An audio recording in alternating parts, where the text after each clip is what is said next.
So, tingnan nyo naman mga kachichi, kala mo parang ang social ng kanilang room.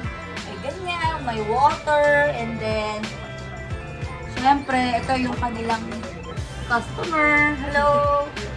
Ito ba naman, mga borders. So, diba? And meron din tayo, ang tawag yan? Kay, Husky. Diba? Malaki to maliit na pet ay pwede dito.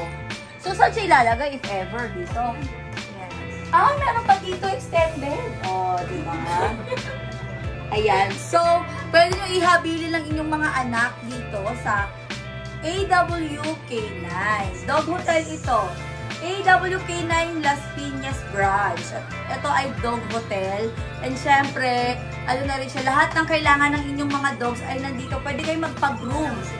And syempre, itong ating mga groomer, si Doc Johnny Joseph. Doc, laging Doc eh. Hello. Paano nyo nakahawakan yung ganyan kalaking dog?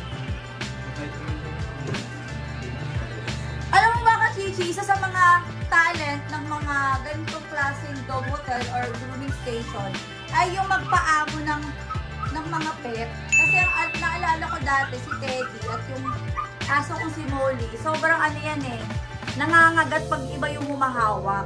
Pero nabibilib ako kasi pag dinadala sila sa grooming station, pag ginahawakan na sila na nag-groom, talaga nagiging maamo. Kung hindi maamo talagang wala silang magawa, kundi sige, gupitan mo na lang ako. Anong sekreto? Binubulungan ko ba sila? Dinadasalan nyo ba?